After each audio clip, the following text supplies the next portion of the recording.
آقای میرفخری سلام.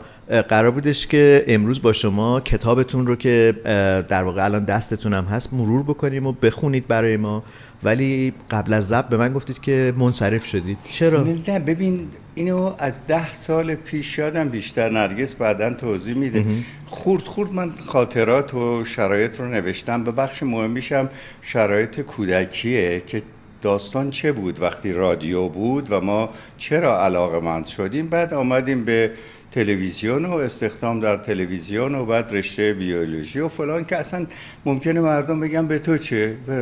واقعا هم به من و شما مربوط نیست که من چی کار کردم. اینو برای دل خودم نوشتم که روزی که ممکن باشه، چون واقعیت رو بیان کرده، این به صورت یک کتاب جیبی یا هر چیزی با عکساش در بیاد که دانشجوهایی که میخوان. عکسم خیلی داره. من کتابیات اول به ما میدادن عکس نشون میدادیم. دانشجوهایی که علاقه‌مندن بدونن که این اتفاقی نبوده که یه میکروفون بذاریم بشیم سخنگو. الان دیدی که چجوریه، چه تو دستگاه‌های رسمیش چه تو دستگاه‌های غیر رسمیش، یه دفعه یارو یه میکروفون میذاره، یه دفعه با لحن و لهجه‌ای که اصلاً برای انتقال محتوا نیست شروع میکنه به افاضات آنچنانی. بابا اینم رشته است، کار داره. مثل پزشکی که شما میخونی، حالا اگر یه پزشکی بره پزشکی بخونه و بعد داروی فقط مخدر بده که پزشک نیست. مشکلی که من پیدا کردم سیاوش جان، و اصلا پشیمانم از همه چیز، یعنی چیز نوشتن اینا که شاید به خیلی هم مربوط نباشه ولی به خیلی هم مربوطه، که ما خیال کردیم دستگاه رسانه‌ای یه دستگاهیه که میتونه کمک کنه به اطلاع انسان، مثل شماها که مروج علمین. بعد متوجه شدیم یه سرش تبلیغاته مثل بلنگو، یه سرش هم بزن و به رقص، و بعد میخواد پیام مثلا فرهنگی بده یا پیام اجتماعی بده، نیمه لخ میاد و اینا.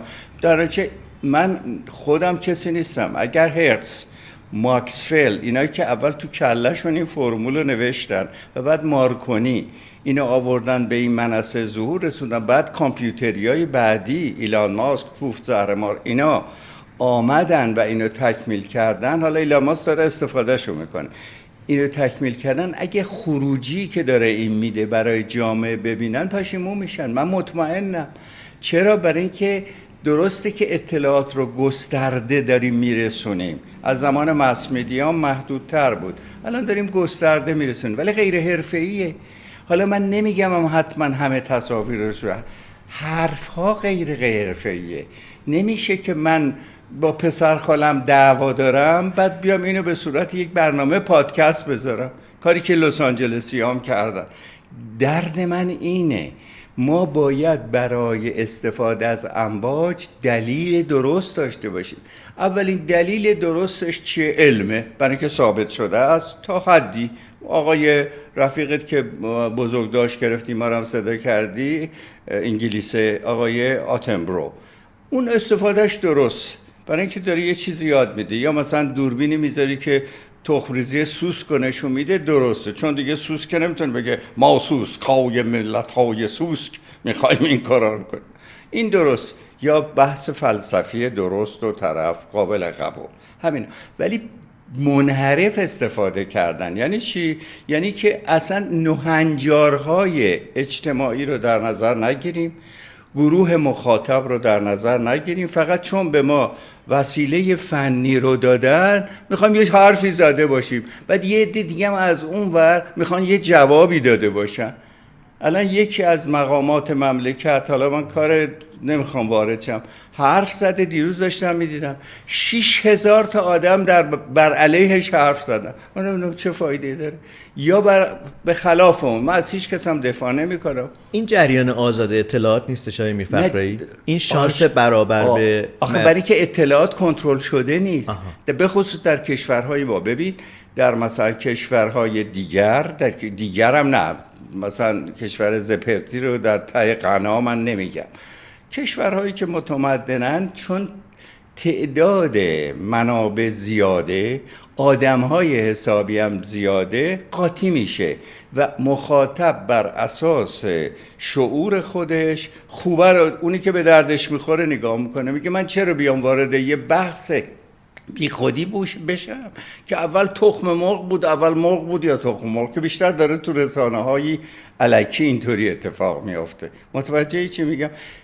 مشکل ما اینه که در محدودیت VPN فلان بعد حرفای مفتم میزنی، مفتام ناراحت نشند، خب بریم مهمونی دیگه، نمیخواد جدی بهتون میگم اصلا منو حذف کنین، برین حرفاتون رو تو مهمونیتون بزنین، نیارین از امواج و خط تلفن که با زحمت میشه پادکست و فلان سوء استفاده بکنین. نمیشه که هر نرقمری ببخشید این واژه ها رو نزنین، بشینه بگه من امروز دلم میخواد اینو بگم. اگه دل تو با 2 تا 4 تا علم، گویندگی، نمیدونم فکر، اینا با هم یا یاد دادن، بله، ولی اگه من آقای میرفخری بگم خاطراتمو بگم، خب نمیخوام خاطراتمو بگم. ولی به هر حال برای یه نسلی که میخوان تاریخ رادیو تلویزیون در ایران رو بدونن، دست کم راجع به تلویزیون ملی، این کتاب میتونه خیلی حتما این کارو میکنن. مهم باشه. میخوام اتفاقا در ارتباط با این مطلب تو باز تحریک میکنی ها. اینو بخونم، اجازه میدی یه چیزی رو بخونم؟ سالها در فکر بودم که یادداشت‌هایی درباره رادیو تلویزیون در ایران و خصوص کار خودم و برداشت‌هایم از این کار را که در طی سالها نوشته شده است را تدوین کنم و هر بار منصرف می‌شدم که به درد کسی نمی‌خورد. ولی در روزهای اخیر و مصادف شدن این روزها با فوت بنیانگذار مهندس رضا قطبی، مهندس علمی، چون آقای قطبی هم همیشه از علم طرفداری میکرد، حتی دکور برنامه من رو هدایت میکرد، حرفا رو میزد، ببخشید به هر حال با فوت بنیانگذار سازمان تلویزیون ملی ایران یعنی آقای قطبی، خاطرات قدیمی زنده شد. اینک درباره این سازمان و این مرد بزرگ با نگاه شخصی، یعنی شخص اسماعیل، و با توجه به شرایط محیطی ایران قبل و بعد از انقلاب سعی میکنم علاقمندان رو در دید خود قرار دادم.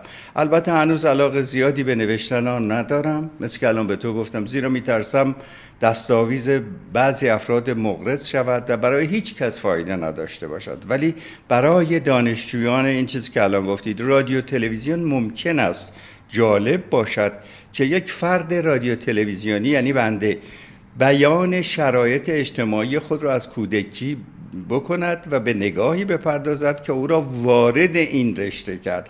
با امید کار در یک سیستم عادلانه رادیو تلویزیونی من عمری رو گذراندم و ندیدم. من سیستم رادیو تلویزیون عادلانه بجز در گذشته که کمی عادلانه شد، برای که مواظب بودن که بخش فرهنگ داشته باشه، بخش منطق داشته باشه، بخش انتخاب مجری داشته باشه، محتوا داشته باشه، یک کمی به حرفه نزدیک شد. بعد از اون دیگه شالودش به هم ریخت و داستان این شد که شرح ماجرا رو داریم. میبینی بخش الکترونیک هم باز نگین که من ندیده میگیرم. بسیار ممنونم که صدای من در این جهان پادکست زده که بچه رادیوس و معلم اصلی من رادیو در ایران در زمانهای گذشته بوده. هنوز داریم ما حرف میزنیم ولی نمیدونم تا کی این حرف بزنیم. و بعد من نشستم نوشتم آقا من چرا بزرگ نشدم؟ واقعا هم الانم بزرگ نشدم. من الان دلم میخواد برم بازی کنم، نه بازی که سرانجام داشته باشه. و بعد داستان طولانی نوشتم از این که در چندین صفحه که در چه شرایطی بزرگ شدم. در شرایطی من بزرگ شدم که از این خونه‌هایی بود که هر گوشش یکی از ورثه اتاق داشت. از پدر بزرگمون فوت کرده بود. ما هم گوشه بازارچه آشغالی، یه حیات بزرگ بود و ما تو اونجا زندگی میکردیم. در نتیجه من بچه خانواده های مختلف بودم، ولی کسی که همیشه بود، شخصیتی که همیشه بود، گربه بود. اولین سرشکستی که حالا از خودم زیاد نگم چون الان تو داری من اینوری توی. بعد اومدم به داستان انتخاب و بعد کار در 2 نظام، یعنی تلویزیون که وقتی انقلاب شد منو بیرون نکردن متاسفانه که تکلیف ما یه سرشه و شانس هم آوردم، برای که من ممکن بود بیرونم کنن. ولی پاکسازی شدین؟ پاکسازی شدم، با 3 درجه تنزل مدیر برنامه ها بودم در یک شبکه، که دفعه شدم تهیه کننده فسقلی. ولی باز با کمک شماها من منصرف نشدم و خوشحالم که نرفتم توی رادیو تلویزیون های جهانی و بشینم رؤسای من یه چیزایی از اتاق خبر به من بگن. اینو من قبلا هم تو مصاحبه به دوستمون گفتم. ببین من رفتم VOA، خانومم میخواست برای NIH اون موقع کار کنه، من رفتم VOA، دیدم این بچه ها رو گذاشتن اون موقع که ما میگیم VOA گذاشتن نشستن، بعد میگن هر چی که شما میخواین بگین چیزیه که اتاق خبر تایید کنه. و یه آدمی با توانایی فراوان مثل فریدون فرهندوس که گوینده فوق‌العاده عالی، نویسنده، خبر، چه میدونم شاعر، همه چی بیاد اونجا. البته مردم تشویقش کردن، از اون ابزارم استفاده شد، ولی فریدونم برید، خیلی های دیگه بریدن. با دکتر کامبیز محمودی عزیز در سالهای بالای زندگیشون که انشالله عمرشون برای همیشه باشه من صحبت کردم. روزی که دکتر محمودی گفت من بازنشسته شدم، گفت اسماعیل خان خوشحالم که دیگه از اون سیستم اومدم بیرون. چرا؟ نه که سیستم آمریکا بد باشه، سیستم آمریکا برای آمریکاست. وقتی موجشو میفرسته برای یک کشور دیگه آمریکایی اونو نمیگیره. موقع در همین آمریکا، اما اون آمریکا که ما درس میخوندیم 3 شبکه بیشتر نبود: ABC American Broadcast Corporation، NBC National Broadcasting Corporation و اون یکی هم دیگه CBS که بس همه مهمتر بوده. آقای والتر کرونکایت میشه و That's the way it is، یعنی دنیا همینه و فلان. و بعد حتی اون موقع اومدن مقامات ایران رو که میرفتن اونجا باهاشون بی تربیتی رفتن. که من خودم رفتم نیویورک، دیدم تهیه کننده داره برنامه‌شو جور میکنه که بره به شاه ایران که اون موقع نماینده ایران بود به هی گزک بگیره ازش. خب گزک رو گرفتی قبوله، ولی چرا جهت گرفتی؟ میدونی چی اینو دارم میگم؟ اونم اشکال داشت، بقیهش هم بعد از انقلاب هم اشکال داره، برای اینکه به چیزایی شما بم میکنین. یعنی شما، منظورم سیاست هایی که پشت رادیو تلویزیونه، سیاست هایی که پشت تلویزیونه جهتیه که میخواد به یه جایی برسه. یعنی یه حاج آقایی راش میندازه، حالا حاج آقا ترامپ، حاج آقا فرام، بعد میخوان برای اون کار کنن. من میگم برای سوسکه کار کنی، مگه حرف بدی دارم میزنم؟ برای شما که مروج علمی، برای این درخته کار کنی. جانم آقای میرفخری، من برمیگردم دوباره به رسانه، ولی خیلی دوست دارم که راجع به کتاب دوباره سوالی ازتون بپرسم. میدونم که خانم نرگس خیلی کمک کردن که این تبدیل به یک نسخه مکتوب بشه و اسمای زیادی توی این کتاب اومده، شخصیت‌های زیادی هستن، از جمله مثلا مادر بزرگتون اسمشون خانم توبا بود. مادر بزرگ خودم ننه توبا اصلا مرکز برودکاستینگ بود. والا با خودم اسمای زیادی هست تو کتابتون.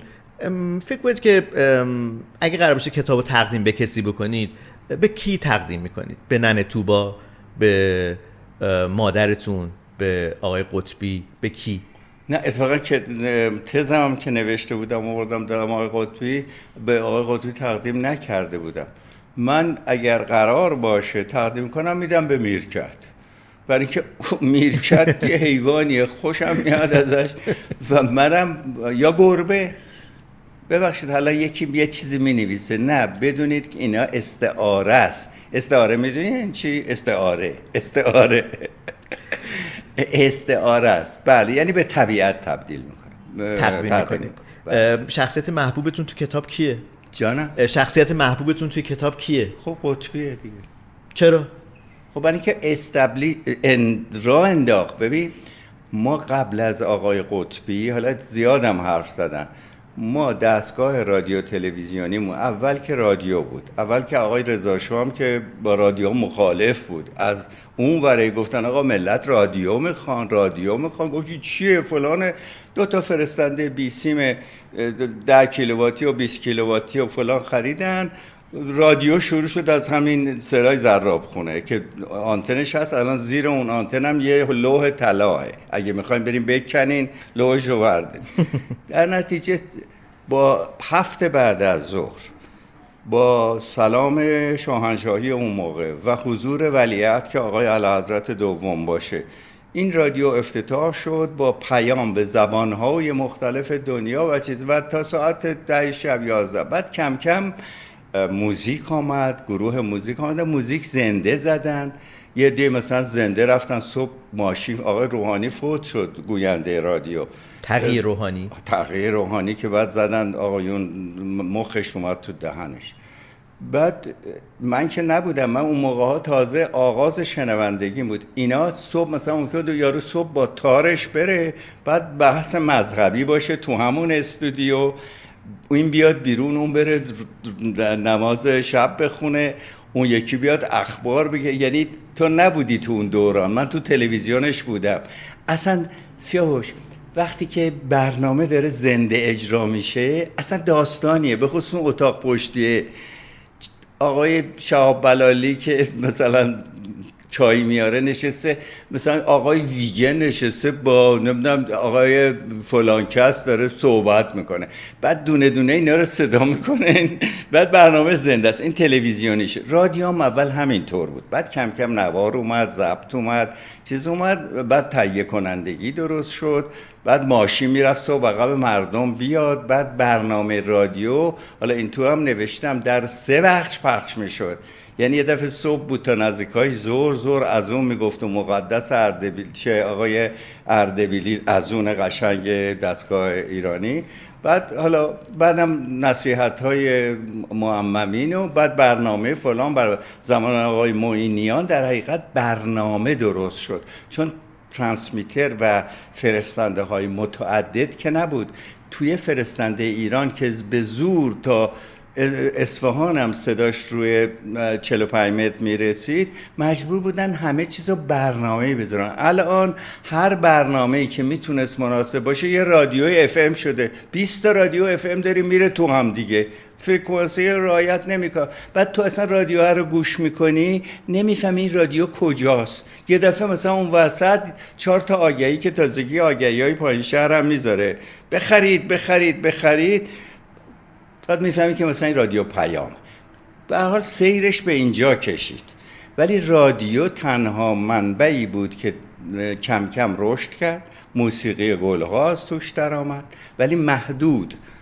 بعد گروه آقای پیرنیا موسیقی اینا رو همه گفتن، قدیمیام هنوز هستن، از من خیلی قدیم‌تر. من شنونده عاشق این رادیو شدم. چرا؟ برای اینکه این آقای رادیو، من فکر کردم همه اطلاعات از طریق سیم برق میاد بهش، بالاخره باید یه جایی وصل باشه. یه روز رفتیم شمرون، دیدیم که یه دونه آندریا، رادیو آندریا گذاشتن اونجا، نقاب هم داشت. بعد این به هیچ جا وصل نیست، داره میخونه. من هنوز برام یه معجزه است این. آخه به کجاست؟ چی اونجاست که بعداً فهمیدم بابا مارکونی چی کار کرده، از این ور اقیانوس به اون ور فرستاده. بعد 2 تا باتری اورردی گربه نشان هم میخوام. از اونجا من عاشق رادیو شدم و بعد به برنامه‌هاش گوش کردم و باور بفرمایید که هیچ معلمی در دنیا برای من مؤثرتر از رادیوی ایران، اول تهران بعد ایران فلان، رادیو که آدم‌های نخبه توش حرف می‌زدن. آقای دکتر رضازاده شفق برنامه داشت، نیم ساعت من دانشجو کوچولو حالا این میشستم گوش میکردم. توجه میکنی؟ اینا آدمای انتخابی بودن، ولی خب خبرش هم اشکال داشت. امروز اعلام با اون صداهای ساختگی که بعد گفتیم اونم غلطه و هنوزم داره ادامه صدای ساختگی هست. ببخشید. و بعضی از رادیو تلویزیون رفته خارج غلط میخونن، یعنی اسم شهر خودشون هم غلط میخونن، اسم شهر ایران رو غلط میخونن. ولی اون موقع یک کسی که گوینده میکردن که حالا با ادا هم باید میگفت، من بعد اینا رو دیدم دیگه، با اینا صحبت کردم، زندگی کردم. مثلا یکی از گویندگان که خیلی هم مؤثر و موفق بود و گزارش کرد، حسین توصیفیان بود. حسین توصیفیان در مکالمه عادی اصفهانی غلیظ چطوری این شما فلان، بعد یه دفعه میرفت تو اتاق خبر دیدیم آقای توصیفیان داره میگه بله امروز فلان شد مرتبم با ادا فرق داره. ولی آقای میرفخری همون زمانم گوینده‌ای بوده که تنب بزرگ و تنب کوچیک رو اشتباه میگه. خب اون از نسل من بوده. خب شما دارید تکیه میکنید به نسل قبله. قبل از اون چون ماها اومدیم، من خودم جزو یکی از خرابکارام شعر فردوسی رو خراب کردم، بعد از ما دیگه وقتی یارو میکروفون میذاره چرت و پرت میگه. من خودم رابط بین آدم حسابیا بودم و خرابکارا که این رسانه رو ازش سوء استفاده کردیم. ولی آقای میرفخری امثال من از شما یاد گرفتیم، از همون رادیو یاد گرفتیم، اتفاقا خیلی چیزا رو یاد گرفتیم از شما در رادیو. الان نورپردازیتون هم خوبه خیلی در تلویزیون. متشکرم. عرضم اینه که شما همچنان تداوم همون مسیری بودید که خودتون یاد گرفته بودید از رادیو و بخش عمده‌ش هم از رادیو یاد گرفتم و ما هم همین اتفاق برامون رخ داده. درسی که فرستادم با پول دولت رفتم آمریکا، 4 سال پولمو دادن که اینا رو یاد بگیرم، اومدم بیرونم کردم. یادم خیلی سال پیش به من گفتید من یه اتومبیلی بودم که با سرعت زیاد میتونستم برونم 100%، ولی منو با سرعت 20 بله از ترس اینکه یکی دعوام نکنه. دعوام نکنه یعنی یه موتور سواری بودم که همش دنده 1 دنده 2 رفت. چرا؟ چون اگر سیستم آزاد بود که کسی رو به خاطر حرفی که زده که مؤاخذه نمی‌کردم، مگر اینکه حرفت ضد مملکتت باشه، بقیه آزاد بود. در نتیجه من نه اینکه کار بدی کردم، منو در حقیقت علم نجات داد. علم یعنی که تو قانون فیزیکو که نمیتونی باش دعوا کنی، همه رو بیرون کردن، اسم بچهای ما رو زدن تو بهشت زهرا، ولی من رفتم گفتم چرا منو بیرون نمی‌کنین؟ گفتن نه ما تو زندانم بودیم حرف تو رو در مورد انقلاب میگم گوش میکردیم. بعد به ما 3 درجه تنزل داد، باز ما هم از رو نرفتیم، هی حرف تو حرف میاد. تو افرادی مثل تو اومدن دوباره منو بردن تو صفحه رادیو تلویزیون، در این مورد تلویزیون بیشتر. اون برنامه‌مون چی بود؟ بزرگان نه گنج دوران و فلان. حالا اونم که تموم شد دیگه، الان شده خانه‌داری و الان خانه دارم. بین استرالیا و ایران هستید، خودتون رو متعلق به کجا میدونید آقای میرفخری؟ مسلم ایران. یعنی کجا راحت ترین؟ تو ایران. اگه مردم اذیت نکنن، گربه زیر ماشین نکنن، بوق نزنن، نرن رستوران که 10 میلیون بدن، خب من کوف بخورم، من 10 میلیون نمیخوام پول رستورانم بشه. نه اینجا اگر آدما مثل آدمای معقول هر کی کارشو بکنه، این همه دکتر حسابی داریم، این همه مکانیک حسابی داریم، آدمای فهمیده مکانیکن، هر روز میرن سر کارشون. خیلیا آدم نونوایی که صبح 4 صبح بلند میشه، خب اینجا جای منه. استرالیا که نونوایی 4 صبح نداره که، یه چیز دیگه داره. معلومه که اینجا رو دوست دارم، منتها از ترس اینکه هی برم دم یه سفارتی ویزای من درست کنیم، ویزا گور پدرتون. من رفتم استرالیا موقع آسون بود، ما رفتیم گفتیم آقا ما و به هیچ کی هم قسم دروغ نمیگم قسم نمیخوریم، من قسم نخوردم. بعد نرگس عزیزم هم اومد، 2 تایی رفتیم، بعد شدیم در استرالیا 2 چرخ سوار، یه رادیویی را انداختیم، نه یه رادیویی بود مال دانشگاه به زبان انگلیسی، ما با زبان انگلیسیمون برنامه داشتیم. شب دیدم اینا خیلی تعجب آور بود. بعد که یه خورده یاد گرفتیم و دوره‌اش رو دیدم و اینا که دستگاه رو خودم کار کنم، دیدم مسئول رادیو اومد گفتش که این کلید و اینم تلفن قرمز، اینم در بسته. من رفتم، تو میدونی و مردم خب الان من چه گفتی چی اگر بهت حمله شد از طرف آدما به این تلفن زنگ میزنم. ما هم شروع کردیم به انگلیسی حرف زدن، آهنگ گذاشتن، حتی آهنگایی که من از ایران بلد بودم، آهنگای خارجی. بتهوون میذاشتم، یارو پیرزنه از استرالیا میگه ایشمایل با همین this is not Beethoven. میگفتم بابا این بتهوونه، مونلایته. اونجا هم یه مدت دیس جاکی شدیم. بعد کل رادیو رو اصلا چون گفتم پول در نمیاره بدلش کردن، از مال دانشگاه بودا، کردنش 6 من دارم چیزاشو کردنش در حقیقت رادیوی کلاسیک و دیگه ما رفتیم مثلا اونجا هم غریبه شدیم. یعنی من در زندگی آقای سیاوش خان بارها غریبه شدم، باز برو خودم نیاوردم، خودی نبودم. والا در زمان خیلی گذشته اگر آقای قطبی تشخیص اینا نداشت که کی به درد چه کاری میخوره و به من پیله نمی کرد که برو هیپوتالاموس کجاست، تو بیولوژی خوندی، گفتم آقا قطبی، هی میگن آقا تو شاید خانمشون هم خوشش نیاد من اینو بگم، میگفتم آقا قطبی آخه، میگفتیم آقا قطبی 45 نفر بود یا بعد 70 نفر، فنیامونم من نوکرشونم چون فنیه داره کارشو میکنه، اینا راستکی بودن، امواج درست میکرد. میگفتم آقا قطبی من مثلا شما گفتی بیا بشین اینجا بین برنامه ها رو اعلام کن. آخه یه چیزی بود به نام گوینده پخش، تا این آخرام بود یه خانم یا یه آقایی که اون موقع میگن خوش قیافه بوده میشسته میگفت حالا به برنامه مثلا پریمیشن توجه بفرمایید. ما اینو اعلام میکنیم، منتها باید دستگاه لاک چون امپکس های بزرگ طول میکشه لاک کنه، غیر از اونم حرف میزدیم، گاهی وقتا من اینقدر حرف میزدم که قصه رو میگفتم. اونجا حرف زدن مستقیم رو که خودم در حقیقت مونتاژ میکردم و سانسورم هم تو کلم بود، اونجا برنامه زنده رو با کمک محمد جعفر محجوب، اسدالله پیمان اینا یاد گرفتیم که کجا نریم که خطریه، ولی خطر دور بود، مثل خطر الان نیست که نزدیک باشه که آدمای عادی دائما به تو ایراد میگیرن. اون پشت نشستی کسی هم نمیتونه ایراد بگیره مگه میان دم تلویزیون فوشت بدن، داری حرفتو میزنی، اگرم انتخاب شدی یعنی که دلیلی داره که انتخاب شد.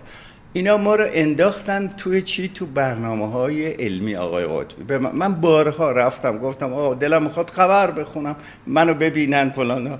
آقای قطبی گفت شما علوم خوندی، این همه ژن و ژنتیک خوندی، میری چیز میخونی، برنامه علمی درست که اونم داستانی داره. مگه چقدر اختلاف سنیتون بودش که اینقدر به نوعی ازشون حساب میبردین؟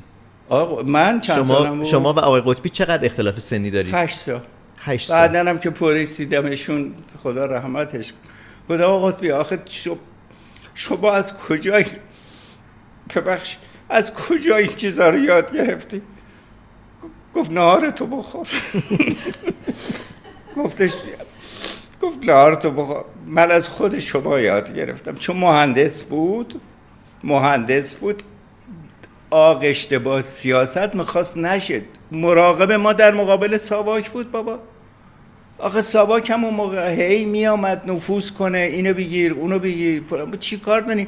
چرا این اسمش رادیو تلویزیون ملی بود؟ برای که مال ملته. قبلش که تجارتی بود، ماشین پپسی کولا می آورد تلویزیون به پولدارا که ما هم نداشتیم. بابام با پیژامه دم در وایساده بود، من خداحافظی که میکردم از تلویزیون همه اون شهر پولدار دیده بود، می آمدم خونه، بابا کجایی؟ گفتم بابا من تو تلویزیون بودم.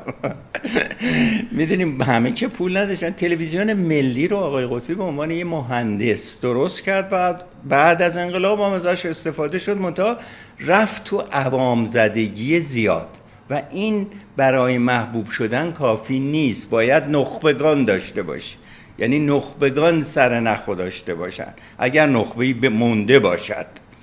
بله.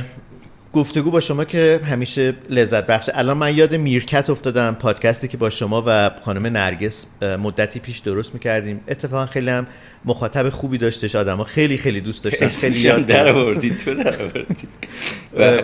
و من چطوری شما رو راضی کنم که کتابتون رو بخونید آقای میرفخری؟ بلند بگو. من چطور شما رو راضی کنم که کتابتون رو بخونید؟